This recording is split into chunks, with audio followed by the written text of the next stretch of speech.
guest on Vinyl and Vision. Hey folks, welcome to the latest episode of Vinyl and Vision. Here we are with episode 76. Today's very special guest is the band T-Tops. T-Tops hailing from Pittsburgh, Pennsylvania. It's Pat Waters on lead vocal and guitar, Mike Koch on drums, and Matt Schor on bass. Great band, absolutely wonderful conversation we had, which is kicking off this noise rock series that I'm starting, highlighting bands that are performing at No Coast Fest 2022. And I was honored to speak with them and about a fantastic and amazing record that is also near and dear to my own heart as well. And we get into it. Here it is, folks. Thank you very much. Please do all the things you do with the internet is what we ask here. Like, share, comment, subscribe, rate, review, all of those things. And we'll see you again very soon. What's up? T-Tops, how are you? Good. All right. How are you doing? I'm okay. Let me see if I can get this straight. So on the left, as according to me, in the glasses, it's you, Pat. Yeah. In the middle, you must be Mike. Yes, sir. Mike Koch, drums. Cook. I'm sorry. Yeah, And then okay. Matt Schor, is that how you pronounce that? Yes. Bass. Yep. Oh, cool, guys. All right, I got it. Well, it's nice to meet you. How you guys doing? You too. Pretty good. We're hanging out at my house and making hamburgers. Oh, sweet. Yeah, so I invited you guys on to discuss an album that's important to you. Pat, did you make this decision by yourself or did you include everybody? No, I definitely asked both of them. We discussed it for a while, but I think we all sort of settled on that one. There were a couple other ways we could have gone, but Sure. I feel like that one probably meant something to each of us. Yeah. At a time. I think it's an amazing choice. I mean, I know that for me, I'm 42, so that album was integral to my young development. I mean, it came out when I was like 13. So how about you guys? Yeah, I'm the same age. I had that was actually the first Nirvana record I kind of got into. I sort of missed the whole Nevermind thing. I was a little bit too young. When I first heard, I remember hearing the when Nirvana played that like Lithium on one of the movie awards or whatever. Chris threw the bass and hit himself. Oh. I remember like seeing that video for a while, but I still it didn't really click with me. I knew it sounded cool. But then when I the Heart Shaped Box video and then getting the In Utero on cassette from one of those what was it, the BMG warehouse thing, you get Columbia House for Sure. seven cassettes for a penny or something. That was one of the first ones I got. From there on I was like, oh my god, this is so cool. Yeah. And I still feel this way, however many years later. I agree. So what were you listening to at that time? I mean, obviously, you're around 13 years old. I was just starting to get into, music and even realized that it was a thing that, the songs you would hear on the radio, even if it was just bad, pop radio or top 40 or whatever, that there were whole albums behind the songs and as you grow up and, learn things. So buying tapes, I that was really one of the first ones that I had, other than recording things off the radio that were just funny songs, I guess, that they might have been playing at the time. Sure. I don't know. It's hard to explain, but I really can't say I was into much before that. Okay. That's cool. I mean, that's what I like to ask about these things because it's everyone's different how, kind of what their introduction into music was like. How about you, Mike? What's your experience with this album and the band Nirvana? Well, as the drummer, it makes the record stands for itself because it's such a good drums record. Oh yeah. The Steve Albini production and Dave Grohl playing. I think what did it for me was just I remember getting the CD when I'm pretty much the same age as Pat, and getting the CD and hearing Senseless Apprentice, the second song that starts with drums. Mm-hmm. And I just was obsessed with it after that. Yeah. Figuring out what is drums and how can you figure out how to play them. Yeah, right. I mean, so you didn't have any experience playing any music at that point? You weren't playing with any instruments? I actually was learning guitar at the time. So that guitar is my first instrument, but I've always just been listening to the drummer, and I think it's specifically because of that album and the drumming on that album. Sure. Yeah. No, it's actually I don't play drums, but I like to play drums. Like I like to play around with them. And and the Nirvana albums are my go-to just for practice because they're just like they're Mm-hmm. fun, they're easy, they're just you hit so hard, you know. Mm-hmm. It's great. And so Matt, how about yourself? What was your introduction like? Um, so I'm a little older. I'm 46. Okay. So I was in high school when Nevermind came out, and I think by the time In Utero came out, I was like a little dismissive of Nirvana, but like In Utero was the one that like you couldn't deny how good that record was, you know, because I already moved on to like underground punk rock, garage punk. I was into like New Bomb Turks and stuff by then, and all those like 90s garage punk bands. But like In Utero just it was different. It hit way harder, you know, and Sure. even us, you know, in kind of our high school being kind of jaded, we still, you know, me and the friends I used to hang out with, we couldn't deny how good that record was. Yeah. So I mean, you were saying how you were a little dismissive of In Utero, or at least like Nevermind when it came out. You were in high school.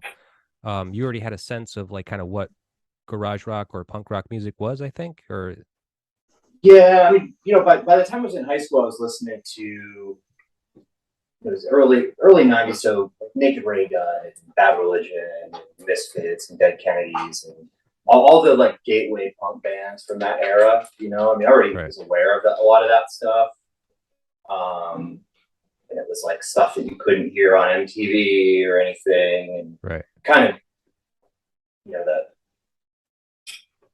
it was that underground kind of cred thing, and it was like, oh, you know, I think that's why we were a little dismissive of a band like Nirvana at the Yeah. time. That totally makes sense. Yeah, because like all the kids that, you know, used to make fun of us for listening to like punk rock in high school, a year later, you know, they were wearing Nirvana t-shirts and like listening to Nirvana records. So it was a weird like cultural shift around that time, you Right. know. Yep. But yeah, In Utero was the one that just like you couldn't deny how good it was, and it was also my introduction to like Steve Albini, because I do a lot of recording too. Actually record the T-Top stuff, so I was also into like some of the AMRAP stuff, like the stuff in Chicago. So I knew like Jesus Lizard as well at that time. So like that production style kind of stuck with me too, like the drum sounds. And even back then, I don't think I really knew, you know, who was like behind the boards and who was doing the recordings. It's something I became aware of like a little bit later on, but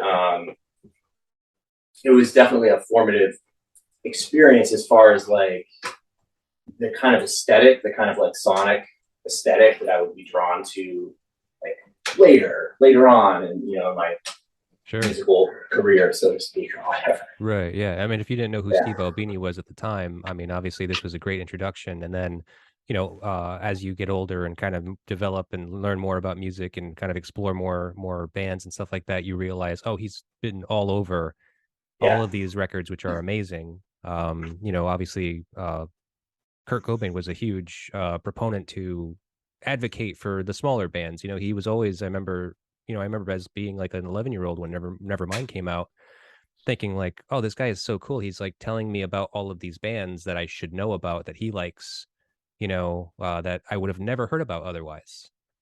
So, I mean, that's pretty cool. And it leads into something like a bigger topic that I kind of wanted to talk to you about is the whole idea about noise rock. Like what is your thoughts on what noise rock is today? It's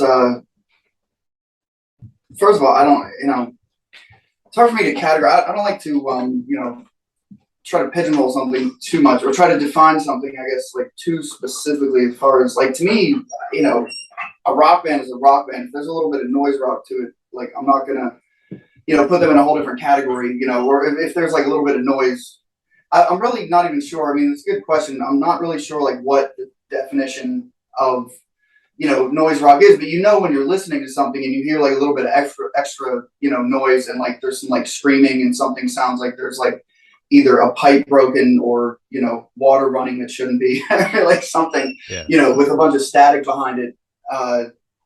That's Sure. kind of easy to point out as like noise rock. So there's it's a flattering little bit of a chaotic element to rock music. Yeah, definitely. All right. But it's like any other subgenre. It's hard to like, you could argue, for hours over like who fits in what category, but right. Right. Well, because what I'm learning, I've been obviously listening to like all or, good portion of the bands that are going to be participating, performing at the No Coast Fest in Texas, that they're all kind of different, I mean, like, as far as like, calling this a noise rock fest, which, I'm not opposed to. I consider myself to like noise rock music. Yeah. It's just interesting to see kind of all of the different interpretations that these bands can kind of fall under this, uniform umbrella. Yeah. I think noise rock as a term is interesting because if you take the ratio of noise to rock in most of those bands, the rock is way higher than the noise part. Unless you're talking about Sonic Youth or something who literally makes noise. Yeah. So it's kind of like people used to always call the Jesus Lizard noise rock, and to me they're like Led Zeppelin. I mean, they're incredible musicians, and it's very musical and not noisy. So I always just thought it was interesting. Yeah. Let me ask you this. So I was reading a lot about Nirvana over the past a week, and I found it interesting that at the time Nirvana broke, and they kind of coined, not them specifically, but they were kind of like pigeonholed into this category of grunge, which, now we don't ever really talk about, but it became synonymous with them and almost like every other rock band at that time that was kind of, peers with Nirvana. Do you think noise rock is like the modern day grunge equivalent? Yeah. Really? I don't know. I mean, but again, that's all just what somebody else wants to call it, I guess. I don't think noise rock is new. Like noise rock was around in the '90s, though. I mean, Yeah, noise rock all that AMRAP existed. stuff. Like the AMRAP stuff. Right. Was it being that's called like noise rock back in the 90s? Because I don't remember it. Yeah, I think so. Yeah. I think it always has been. I mean, for me, like looking back on that stuff, I learned about all those bands later because, I kind of grew up away from anywhere where anyone was listening to anything remotely, decent. Right. So it took me a while to catch on. But, yeah, I'm pretty sure that term was being used, even I want to say I remember it being used. Yeah. Okay. Stuff back then, but I mean, it's not the same that it is now. Bands now. One of the things I've noticed is like a band like Mets or something like that. Sure. They have this knack, like the good ones. They have this knack for pulling all these different influences, and you can hear really specific stuff in all their in their music, and they just throw it all in a blender, and like something comes out, and it's so like well put together, but also you can hear like you can hear all the 90s noise rock stuff, the AMRAP stuff. You can hear the melody. You can hear like the post-punk elements in there. You can hear like right. Yeah. Great hooks. Hooks. Yeah. That's what impresses me about like bands that are doing it well is how seamlessly they can combine all these different elements from all these like different genres that like might seemingly not have anything like not a relation to each other. I mean, like Wire, like a band like a post-punk band like Wire thrown together in a blender with like Jesus Lizard or something like that. Like you would think that wouldn't make sense, but somehow they pull it off, and that impresses me. Hmm. I Yeah. always thought grunge was a weird term, anyway. I mean, especially after you sort of, see some interviews or read some things about some of those bands or like watch Hype or whatever, and they realize that, like grunge was just sort of like a tagline to sell more records and more clothes and stuff. Because, none of the people that, were being called grunge really, seem to love the phrase anyway. Yeah, well, I guess it's the whole idea of like pigeonholing any band into like lumping them into a category like that, and grunge of all things, it was just kind of like this. It didn't seem to mean anything. I don't even know exactly where the term came from. I mean, do you remember like where maybe grunge was like Something with kind of, Mudhoney. What did I say? Mark Arm. some kind of sub pop something. They were either the first ones to use it or the first ones that got described as Actually, I always that. thought it was kind of a good term for like bands. It kind of is pretty does a good job of describing what a lot of music kind of sounds like. yeah, I mean, it kind of led you to know what to expect if someone said, "Oh, they're a grunge band," Yeah, I think so. Yeah. It's like if someone says ska, you know what it's going to sound like. Right. Well, so what about noise rock? Do you think that it's a kind of a good catch-all for what you guys are like doing now? I think noise rock is a good term for something that is a style, like bands that have so many styles that it's impossible to like. But then their kind of main common denominator is just like independence. Putting their music out independently and playing their own shows and all that stuff. Well, that's an interesting point because actually, one of the questions I had for you about this album, because I loved it too, and I was listening to it again recently, and I was kind of like realizing that okay, so I listened to this when I was 13. I didn't know anything about punk rock music or noise rock music for the most part back then, and listening to it now with kind of like a more fresh ear. I was wondering, do you think that this is like the first noise rock album to ever break mainstream? Probably, I guess. I mean, nothing else this noisy was that popular until this. You can make some arguments that Jimi Hendrix is pretty noisy. Yeah, that's true. Yeah. It makes a lot of noise. especially live. Yeah, That's true. No, Yeah, I guess is that's a good this point. record that noisy? Like, But no one ever no one ever categorizes Jimi Hendrix as noise rock. They might say psychedelic at best. yeah, Mm-hmm. yeah. I mean, I do you would think say- Nirvana could be a noise rock band? I would say they have about as much of a noisy element as like Jimi Hendrix, like as Electric Ladyland does. Yeah. Like most of Nirvana is like pretty tuneful and hooky. Like they kind of dip into the noisy stuff. At least in Utero, there's like one or two songs that are almost sound like token like noisy songs, like the Tourette's. yeah. Yeah. They almost sound Like Milk It thrown in there, or just- Very Ape, even one of those two. yeah. But there's a pretty strong sense of melody too, and pretty like good songwriting. And Yeah, there sure is. I think that's more of the defining element in Nirvana than Yeah, the noisy stuff's just seasoning. They just kind of throw on top, yeah. I mean, there's really not even all that much like extra noise. I don't think thrown in. I mean, it's a noisy record for a major label, giant, biggest band in the world at the time. Right. Record. I mean, it's pretty noisy from that aspect, but when you compare it to like Jesus Lizard or some other AMRAP bands at the time, it's not all that noisy. The Butthole Surfers did get pretty famous with that one song too. Yeah, that was actually. a big breakthrough of noise. I would say there's more noise on those two major labels. Butthole Surfers. Like Butthole Surfers records. Yeah, defining- but those weren't nearly as popular as this one. No. No, true. People would consider that a one-hit wonder, I suppose.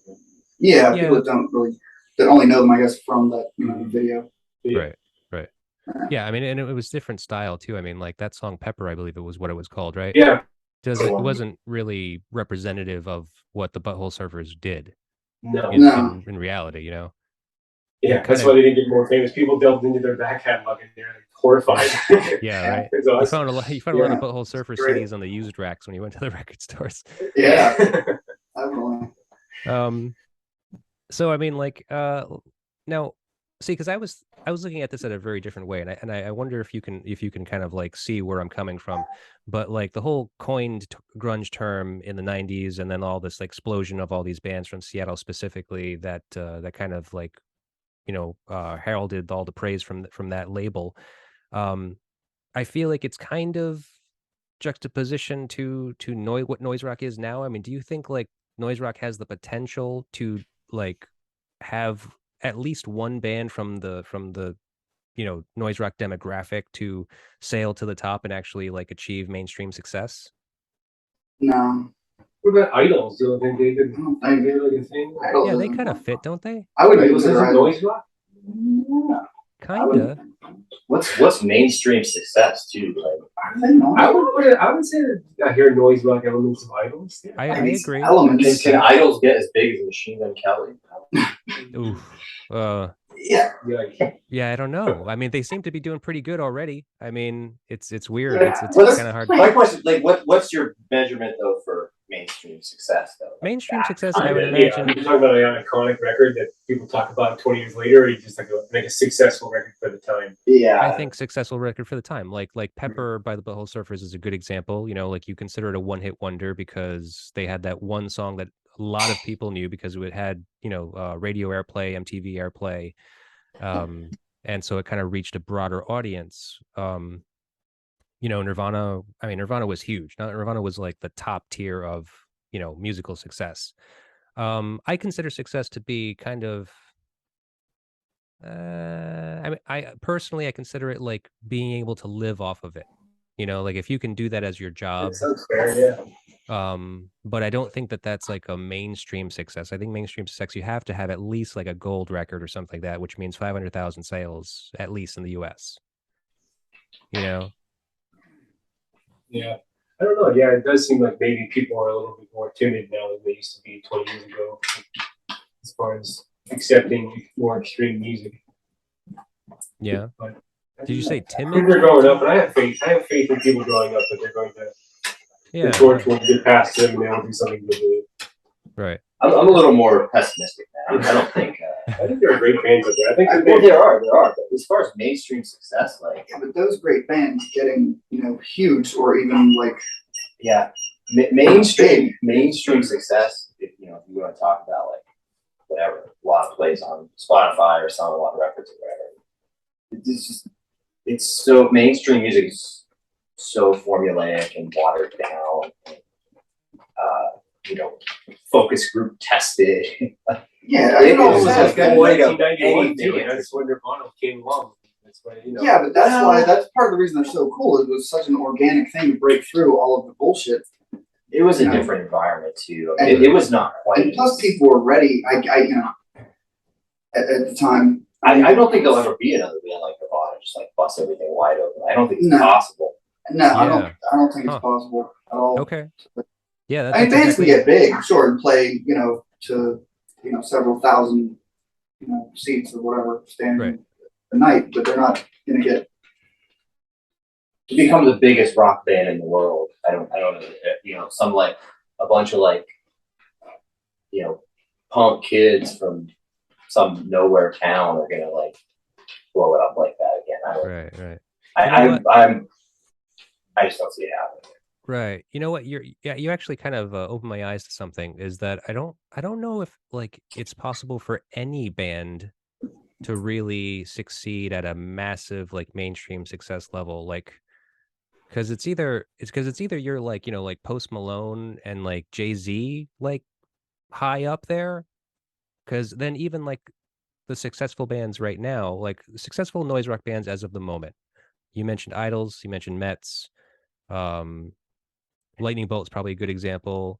Like these bands that can, pack a pretty good sized room. They, obviously seem to be selling a good amount of records, but they'll and they can live off of their work. I don't know if any band can actually kind of get past that point anymore. You know how it could happen if they end up on like some TV show. Yeah, like or the King Kong barbecue show song. It's like that button on Yeah, TikTok. yeah. Yeah. Yeah, you need like some kind of freak like break like the way, you know, Right. Metallica, putting that Metallica show on that episode of Stranger Things, and all of a sudden, like everybody cared about Metallica. Right. Yeah, but they already That have. could They be already Kate Bush. Mess. Kate Bush. Yeah. Oh God. Yeah. It can riff. No one never not cared about Metallica. Well, yeah, but Some people would argue, you know, that there was plenty of people that, you know, always admired Kate Bush, but I'm not one of those people. I don't know. That's sure. But I have good memories of Kate Bush. I like Kate Bush. I don't remember anything about her really, actually, to be honest. I mean, I can't name one of her songs for the life of me. I can't do it. Running Up That Hill is the one that everyone loves so much. And the entire Lionheart record is pretty good. I would listen to it. Oh, Lionheart? Is that what I took mushrooms one time and drove across northern Minnesota. I listened to a bunch of Kate Bush. And I got good memories of it. So Oh, that's why you're got a place in my heart. Yeah. Yeah. Okay. That's a good memory. Thanks. All right. Well, why don't we just get into this record a little bit? We're not going to go over the entire album.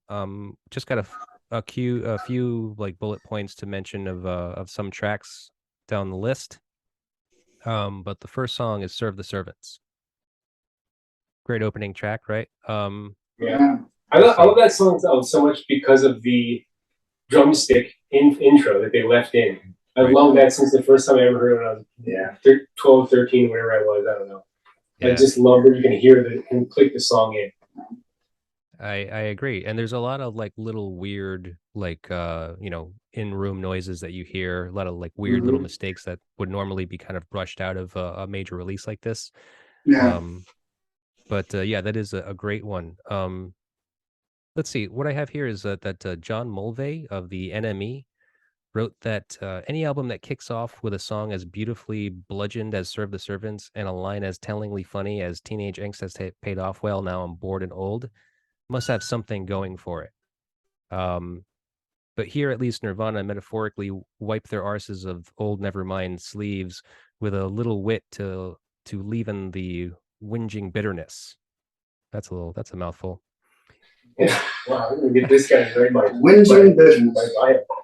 Yeah. Also, you know, so essentially, because Nirvana wanted to, you know, kind of get away from the whole Nevermind thing and kind of that clean, polished sound. They wanted to get a raw and more a sound more true to what of the style of music they wanted to be in, you know. And, yeah, it was intentional, you know, for them to break away, you know, and make that type of a statement. Absolutely right, and then they did it, and so this is the perfect, you know, this critic was kind of just praising that as that they did it. So now I know that there's no no stigma attached to your band that you feel like you need to shed, but how does your latest album, Staring at a Static Screen, compared to the last? This one's way better, I think. I don't know. The drumming on this record is so much better. Production, the drumming on the last record is just unlistenable. Yeah, it's all around, top to bottom. Yeah, Matt was different. It sounds incredible. Yeah, it really is basically like a different band. Yeah, I mean the band's gone through several, you know, lineups and things since then, and you mean just since the last LP? Or because the LP was the first thing we put out in 2015, and we had a few like EPs on the way.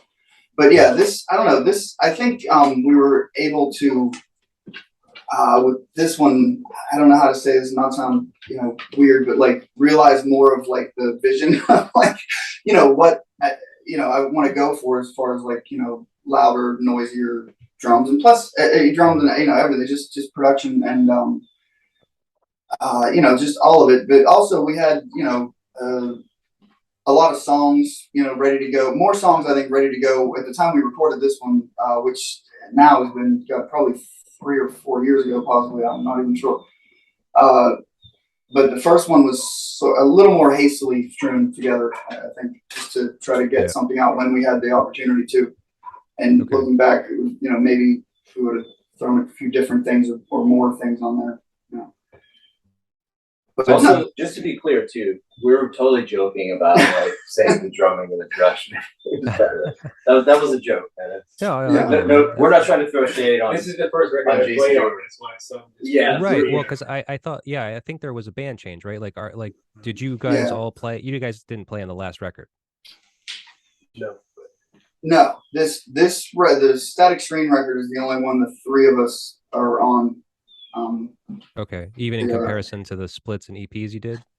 Yeah, those were all with different You can play on drummers any of and different bass player. Okay, all right. Wow. But and so without obviously I know you're making a joke about the band's the previous performers on the records, but I mean stylistically even like what would you say? Is there anything that's kind of like different? Like I mean, or do you think that you're kind of just right at the same point, like or your songwriting style is kind of the same?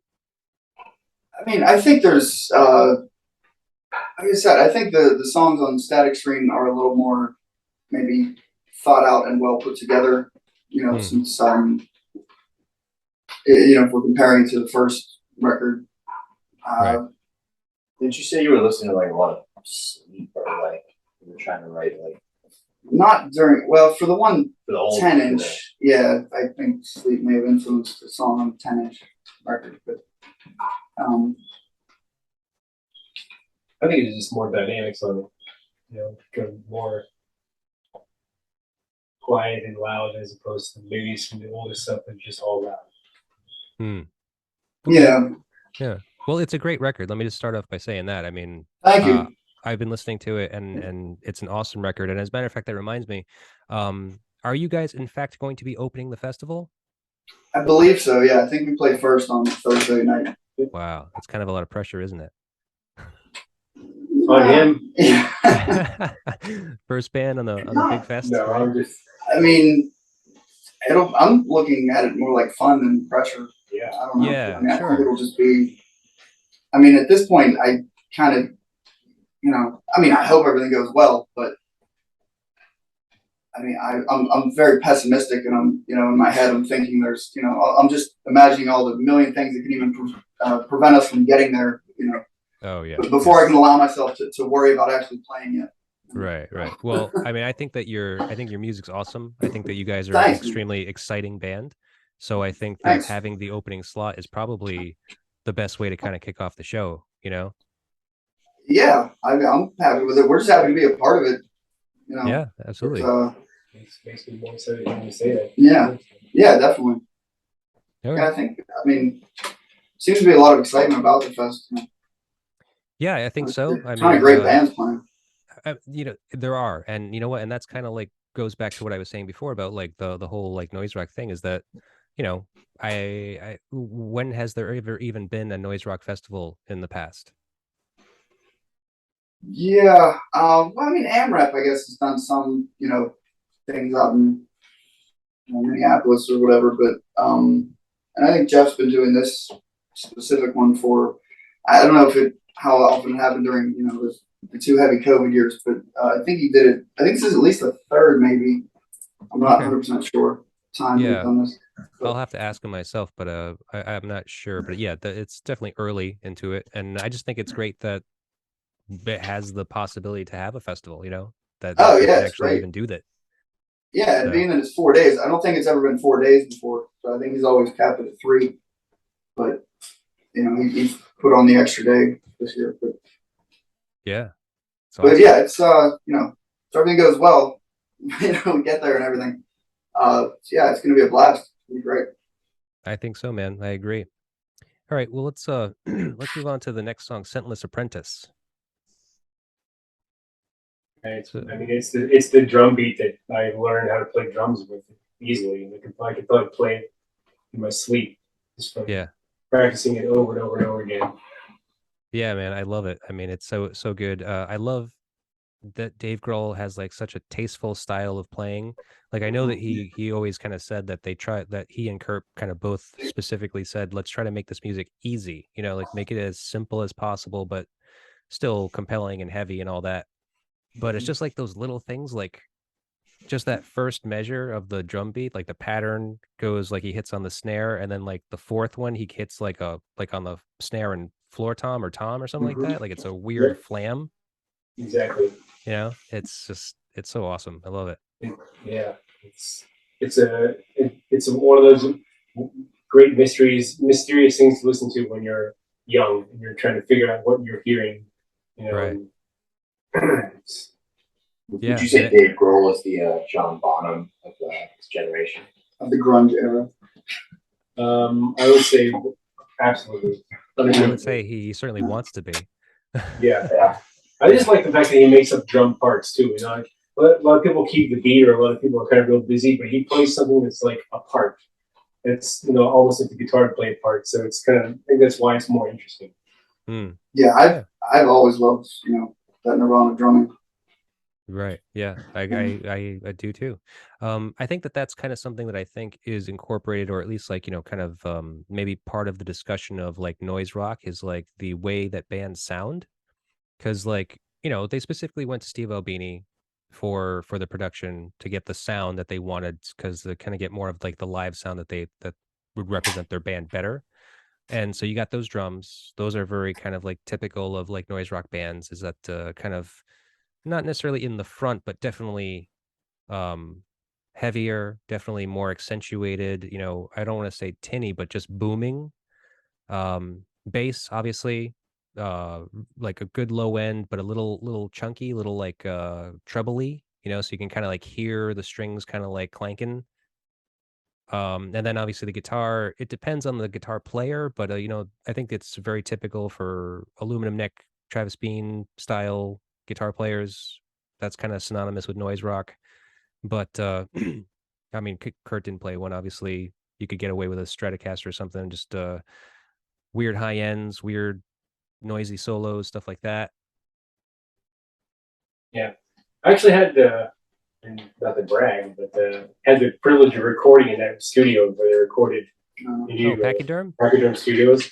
And the cool. room where he recorded his guitar is like non-parallel walls. One of the walls is just completely marble or granite or something, just like polished, smooth stone.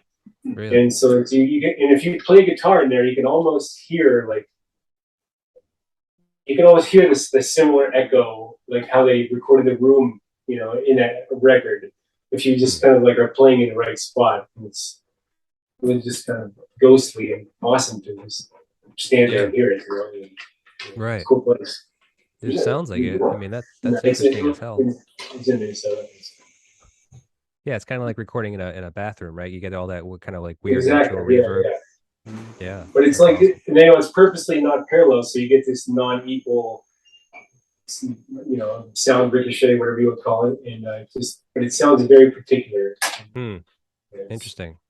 Yeah, and do they use that room specifically for guitar all the time, or are they just kind of like whatever? I know that they did for that record.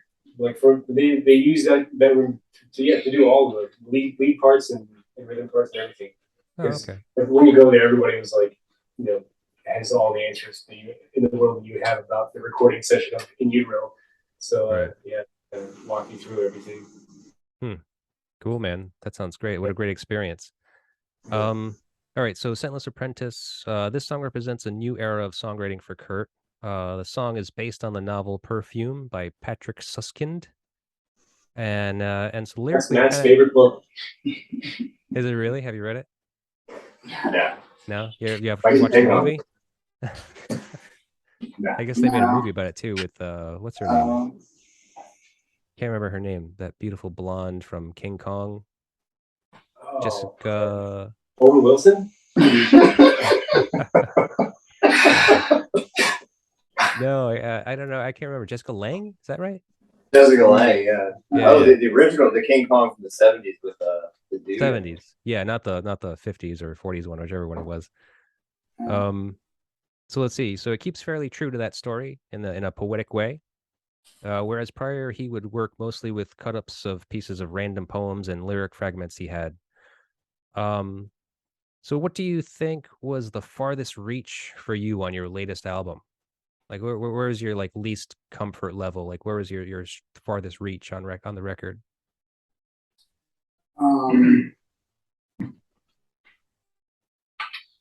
Probably include. God, I don't know. It's a good question. Yeah, probably the Crawlers. No, it's not that one. It's the first song on the second side. What is it? The first song on the second side is All Black Crown, right? Oh yeah, probably that song.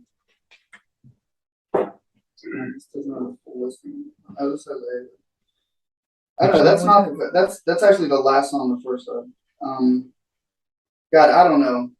And that's a tough question to answer. I mean, on any given day, I hate everything and think everything's too far of a reach. Right. But I mean, there's songs on there that we don't really play anymore, but not because I don't know.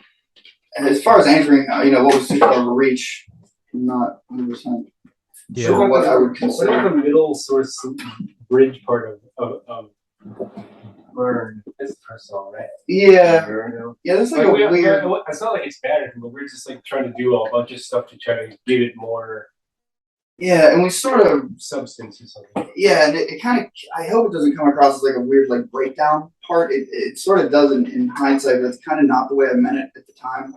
I guess Yeah. that would be It's worth more than an answer to. I guess maybe stuff like that is a bit of a reach, and sometimes I do think about it when I'm when we're playing the song. I'm trying to think of what do we struggle the most with trying to get you like vocal takes and stuff. Yeah, I mean, there's always Yeah. lyrics that I will second and third guess forever. Sure. I'm yeah. sure. But as far as kind of getting it down on record, like what do you think was the hardest part about it?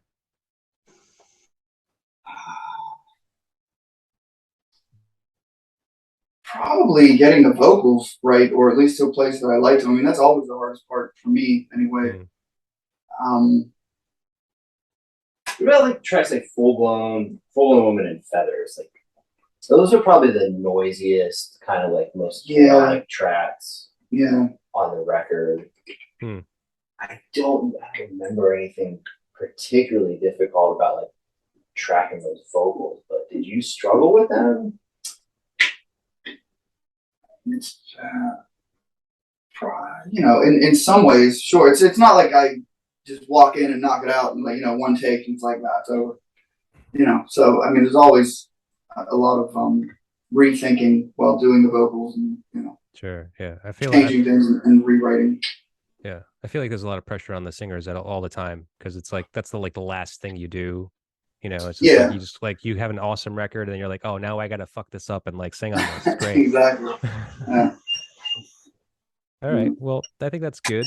That's I'll look into those songs again. I'll give them another listen and see what I come up with as far as like how I perceive them now with your input.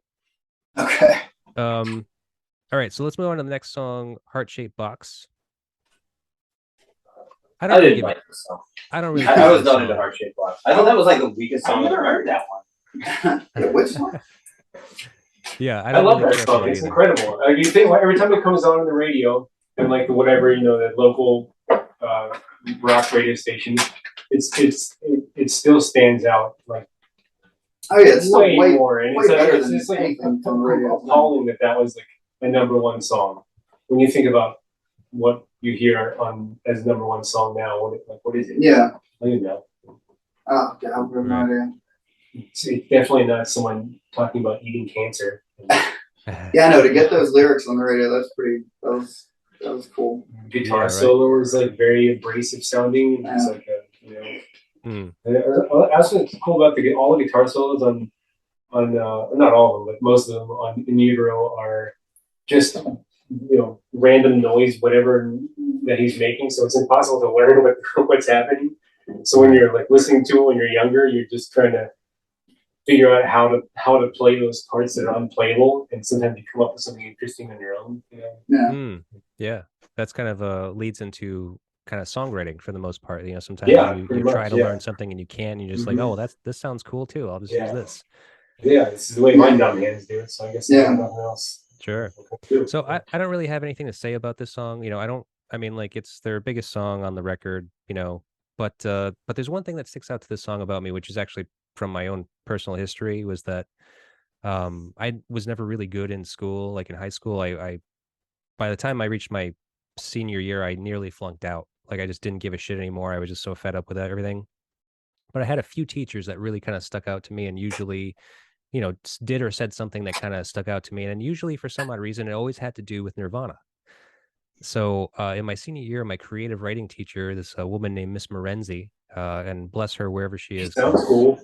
I loved her, and I still love her. I don't know what she's doing anymore. I don't know where she is, but she had pointed out in our creative writing class that lyrics in this song, one of the lyrics is "cut myself on angel hair and baby's breath," which I remember her asking the class. She was just like, what do you think this means? Like, what do you think he's saying when I read you these lyrics?"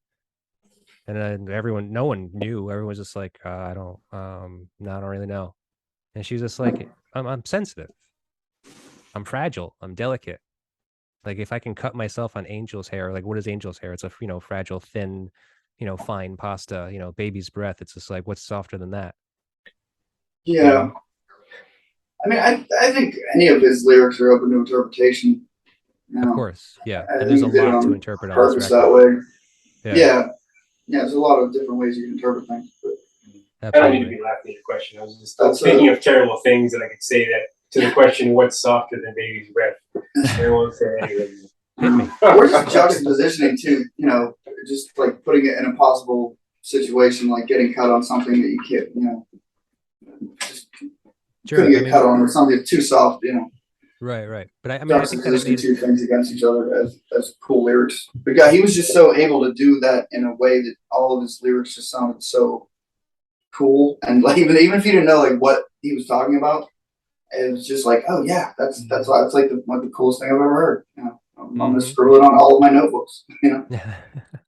Yeah, man. No, I agree. I've always loved it. Don't know if I can actually honestly say I've ever understood like everything, but as you said, it's all open to interpretation. You pull out whatever you want, really. Yeah. Whatever makes you feel right. Yeah. So next song, Rate Me. I don't want to cover that song. Fine. Yeah. It's just like it's been beaten to death, really. Yeah. Not much to say about it. So then after that is Frances Farmer Will Have Her Revenge on Seattle. That's a great one. Yeah, awesome. I love that song. Yeah. Catchy. I think what I always love is the hidden wood blocks that lead out from every chorus into every verse.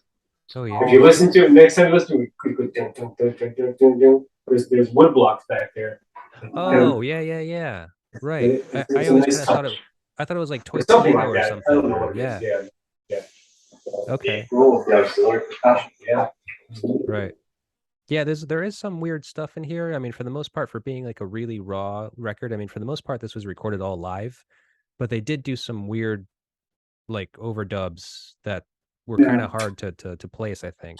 That one being one. There was some I believe there's some tambourine and there's certain different. I was just gonna say the tambourine placement in this song is top notch too. Yeah. Okay. All right. Well, let's I don't have anything for that song either. So the next song would be Dumb. So all right. So this is kind of the first sad track on the record. I think it's great. I mean, I think I have a soft spot in my heart for a ballad. I love the quality of his voice in this song. I just always like the way he sings it. Yeah. Right. Kind of there's like a crack or a blemish or something in that last verse that he sings. I always like that part.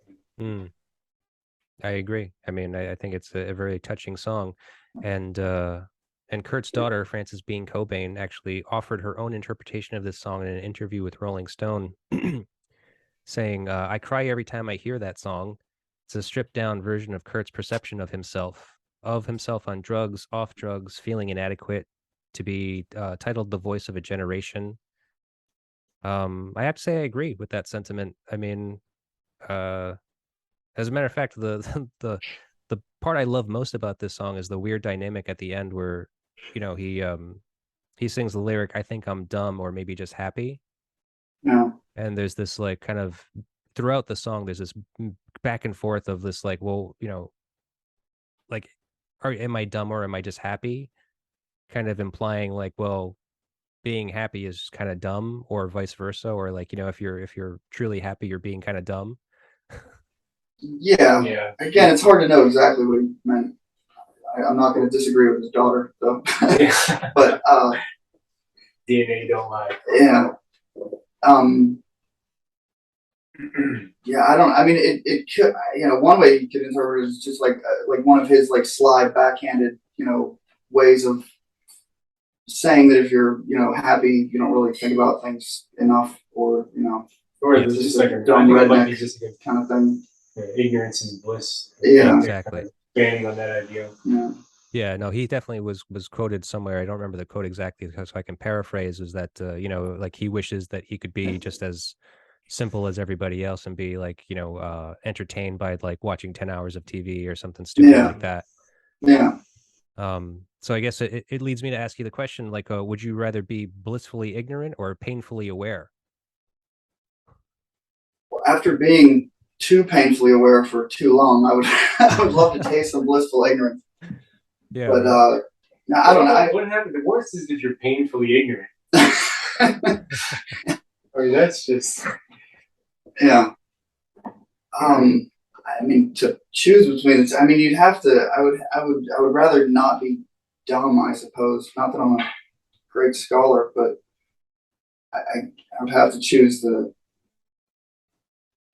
more depressed answer. Painfully aware. Yeah. Yeah. I mean, I don't see how you can not be. I would take blissful ignorance. You have it. I win. I win. You win at life, man. That's all you need. Oh, it's great.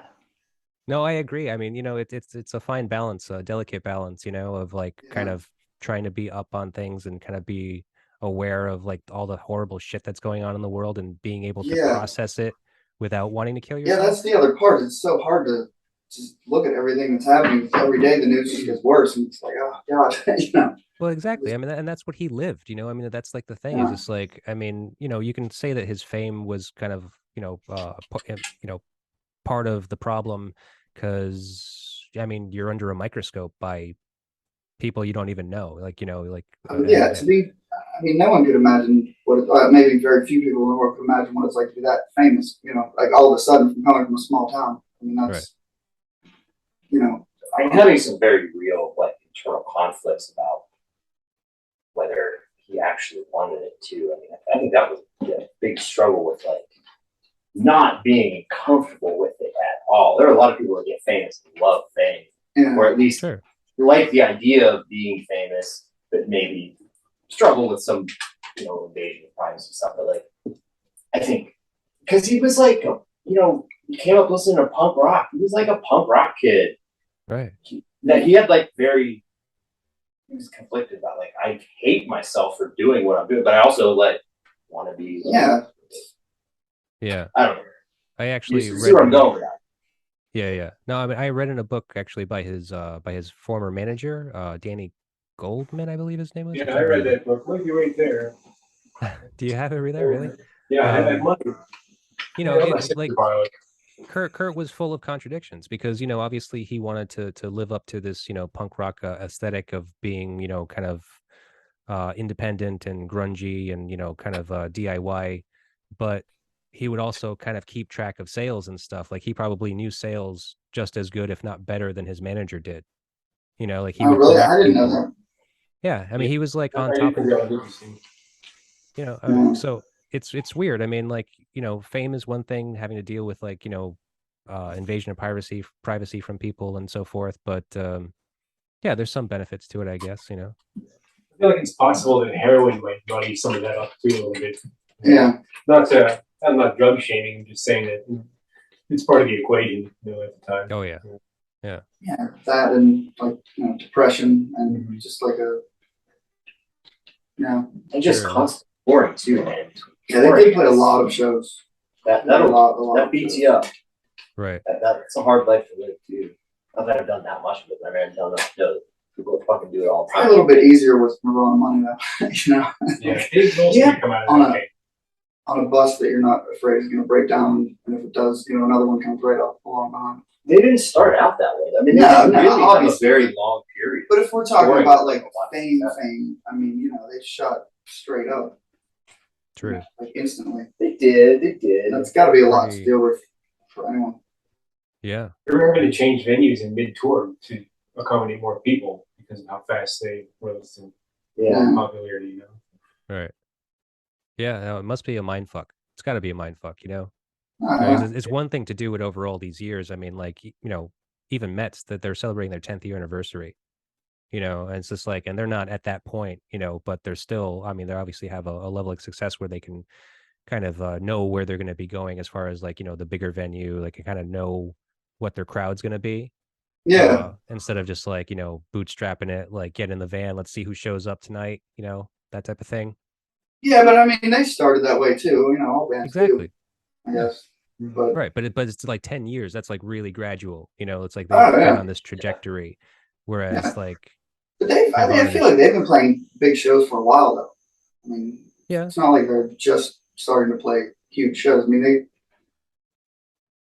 you know, obviously did like basements and stuff, you know, in Canada when they, you know, before they got on Sub Pop. But I think after Sub Pop, you know, they started getting on festivals and things. It seemed like, and then, you know, they, I mean, they did organically grow their fan base just from being, you know, awesome. You know, the first two records were amazing. But yeah, they did. They're another band that just did a ton of touring. You know, just tons of shows. Yeah. You know, No, I know. It's really how you have to do it. Yeah, I guess so.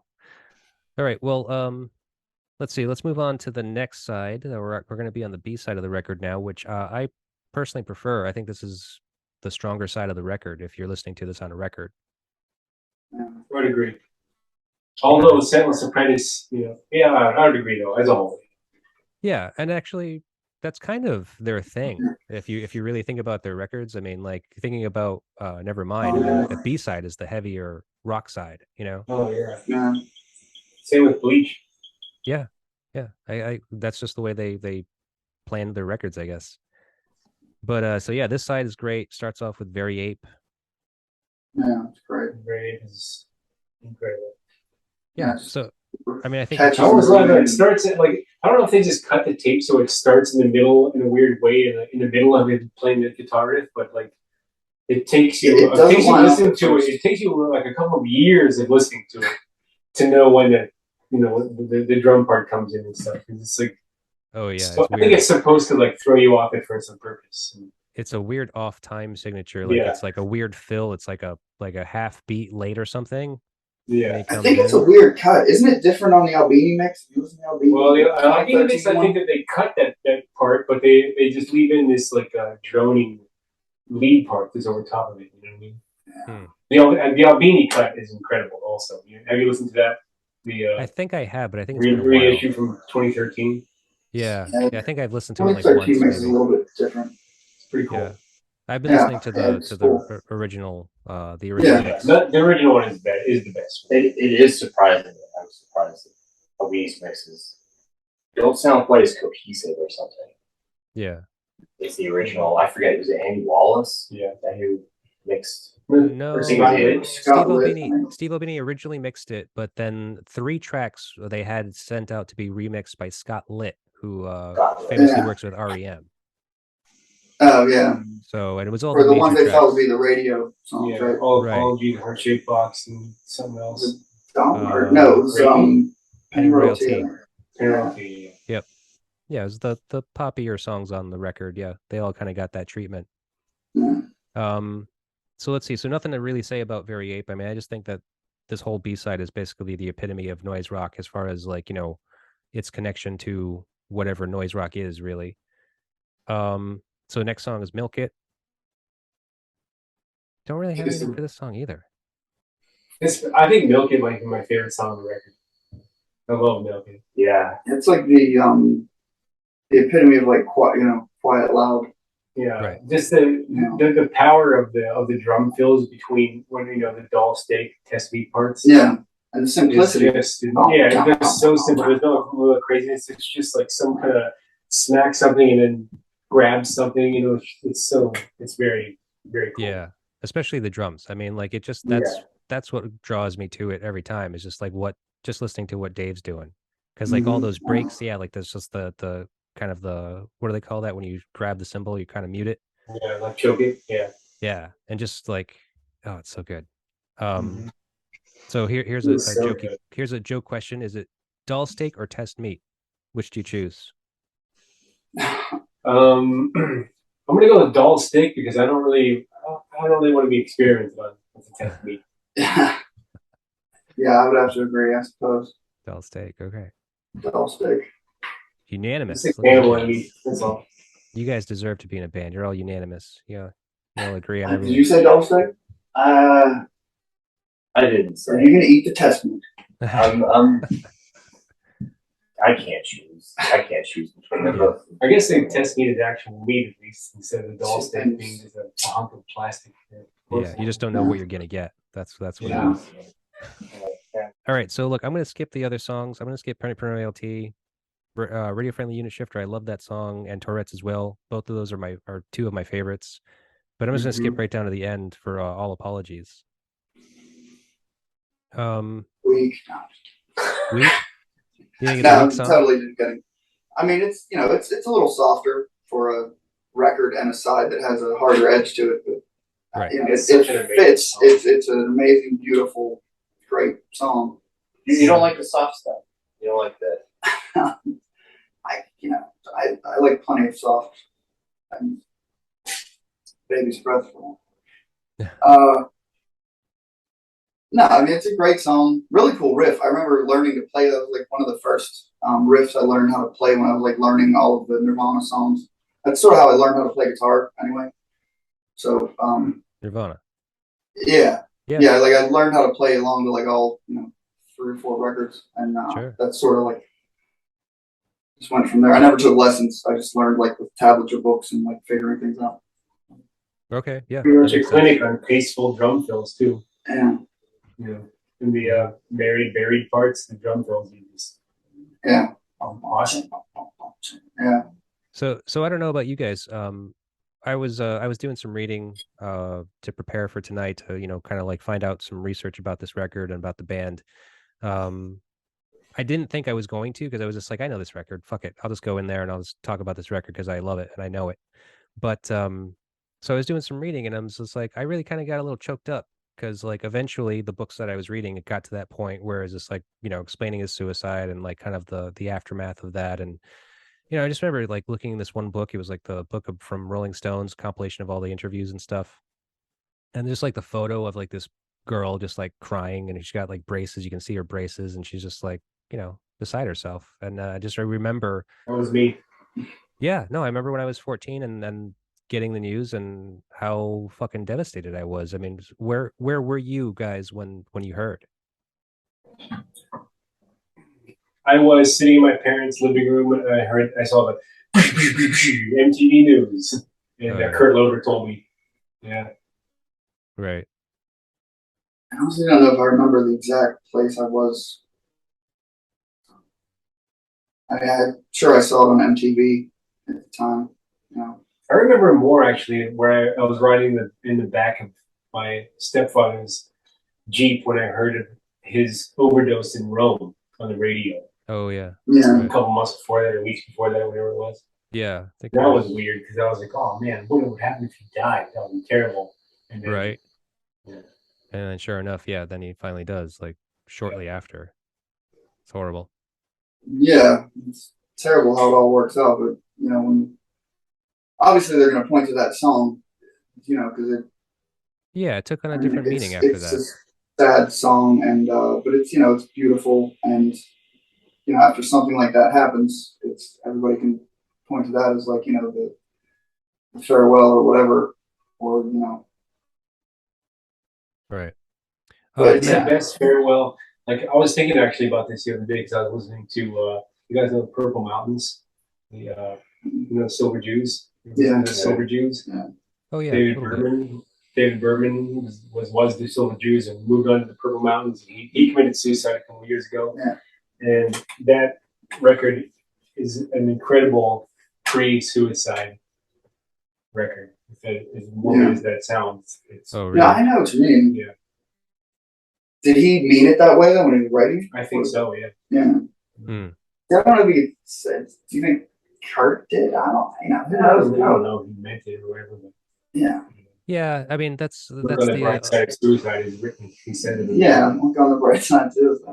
But that's just like one of those, just to be like. Then he says, "I'm on your side." Yeah. Matt, you're a little quiet about this subject. I know that you were older at the time. So how did that affect you? And like, did you even kind of care that he had passed away at that time? I was in high school, and like like I said, there was like sort of this, I don't know, whatever, this kind of backlash, like some of the friends I was with, like it's sort of anti-Nirvana because we saw other people that we thought were kind of ridiculous and their obsession with Nirvana, and Sure. we thought Bad Religion was a better band, which is insane. I would like to go on the record to talk about how insane that is. Well, I don't believe that anymore. Like Okay. I've pretty much come full circle now. I mean, like I don't remember being like super impacted, or it didn't hit me that hard. I was like, oh, how about that? Of course, that figures. Right. And I came back to In Utero. It's one of those records I keep coming back and listening to, and it's like one of those records that holds up really well, that I listened to when I was in high school, which a lot of stuff doesn't. A lot of Bad Religion doesn't, but like that one does. Sure. But at the time, yeah, I was kind of in this. It was a little bit like a, He was going through a rockabilly phase. No, that was later. That came over later on. It was like Kurt Cobain didn't have an English accent. It wasn't real dark, so he didn't have There weren't any words in there. You had to use a thesaurus to decipher. yeah. Yeah. Okay. So not much impact for you, right? Okay.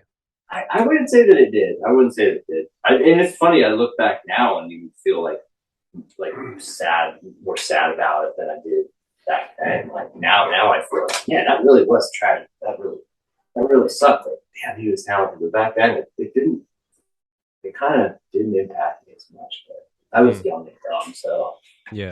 Well, we all were, but yeah, I mean, he was kind of like our guy. I mean, like I'm speaking for me and Pat, I guess, and then even Mike to a degree, considering we're close to the same age. Being young kids, we were 13, 14 years old. That's kind of a big deal. Yeah, it leaves an impression. It was a huge deal. Sure. Oh yeah. I mean, he was like our John Lennon. Like he was like that kind of equivalent for our generation. Yeah. I mean, for my generation too, there were like, I was right in the middle of it too. It was just, it was just me being like, too cool for school. Like, Right. I'm into real underground music. Right. It's kind of like that whole. No, and I completely get that. I really do, because like that's why, like, just those few years, man, just those few years that you got, just like kind of made that dynamic just that much different, and then like I completely understand it. That's why I asked you, is just like, what were you listening to at that time? Because obviously you already had some of that knowledge of like kind of where, even what kind of inspired Kurt, whereas I was listening like to me, Screeching Weasel. That's Right. Screeching Weasel. Yeah, I can't believe I'm sitting next to you. I mean, I listen to good music. I was listening to the Jesus Lizard and this like guy into my house. time heals all wounds. It's all right. I think the two records that got played the most, it's these two weird records that like every time I listen to them, they take me back to the same like period of my life where I was hanging out with the same group of people, like smoking a lot of weed, and like it's 13 Songs by Fugazi and In Utero. Those always hit me with 13 this, Songs classic drug album. strangely enough, yeah. Really? For me, it is. It brings. That's funny. Oh man. I mean, I used to hang out with some weird kids. Yeah. For sure. Well, we all did. We all were weird kids. I mean, yeah. Yeah. But that's cool. Hey, I was gonna say, like, I'm sorry I don't have like a good ending question for you guys. I thought I could figure something out with all apologies, but it was just fucking me up. I was just like too overwhelmed, I think, by it. Yeah. All right. That's understandable. Yeah, but this is a great record. I'm glad that you chose it.